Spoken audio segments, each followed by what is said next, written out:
or buy signal over here back in March on the Qs, and then it would actually give a sell signal over here when it trades down, and of course a sell signal when close below the channel of my indicator. But we would have been out long before that. If we take a look at my 3C indicator on a daily time frame, you can see that there was a very nasty negative divergence over here that had formed up long before that channel ruptured. So we would have been out of the Qs long before that.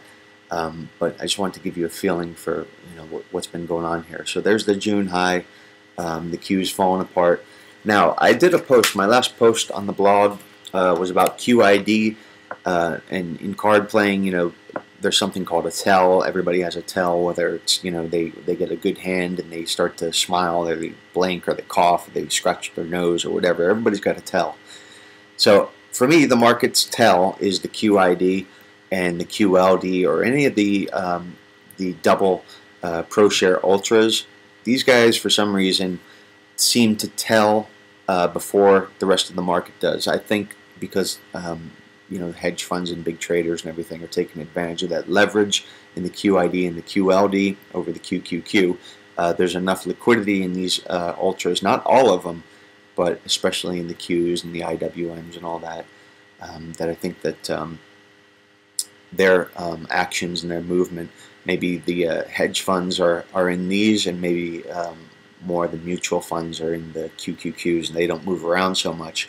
But anyway, the QID seem to be a good tell, and I want to show you a couple different divergences and time frames on the QID that I've spotted recently that have kind of piqued my interest. Here's the QID. This is the double inverse of the Qs, so if the Qs go up, this goes down, and vice versa, but this goes up by double. So there's the descending wedge, which is actually a bullish formation. We expect this to retrace up here. So we're going to go with my 3C indicator on a 15-minute time scale, and we're looking at distribution into this top over here. This is actually a good thing for the market as far as the Qs rallying. This shows that the traders are getting out of the QID, which is ETF, which would be short the Qs, and as you can see, making new highs over here. This indicator is making new lows. I got a chart up on my website. My last post goes over this. Let's look at a 10-minute version of this indicator. Same thing over here on the 11th, Friday. As we're making new highs, this thing is just retreating.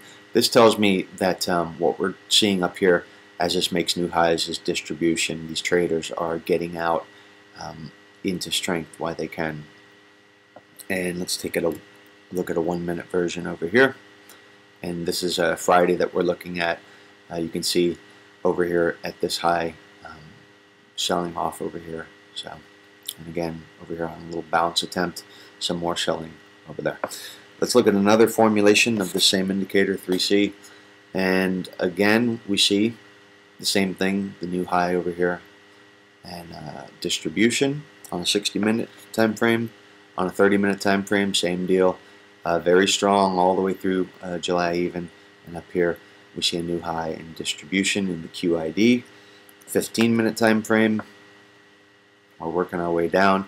You can see the 15-minute is very pronounced, and that seems to be the case a lot with the QID and my 3C indicator. You can see as the QID works its way up, distribution. This is this is how the market works, sell into strength. They're accumulating down here at the bottom. As you can see, market's making new lows down here in the QID. This is accumulation. They're pretty much in gear in this area, and they're feeding their shares out over here. They're selling into strength. So that's what's happening there. And let's look at one final one, I think. Here's 15-minute distribution.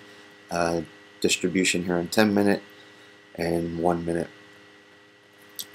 The QLD is the double ProShares long for the QQQ, and we're just going to take a real quick look at that, and basically I'm going to show you the 15-minute on the QLD. Let me pull it up, QLD, and here's the 15-minute, and what we're seeing here into the bottom is some accumulation on the 15-minute.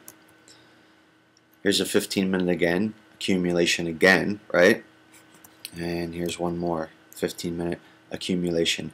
I'm just going to real quick compare this for you to the QQQ, just so I can show you the difference. You see, we're not seeing it in the QQQ.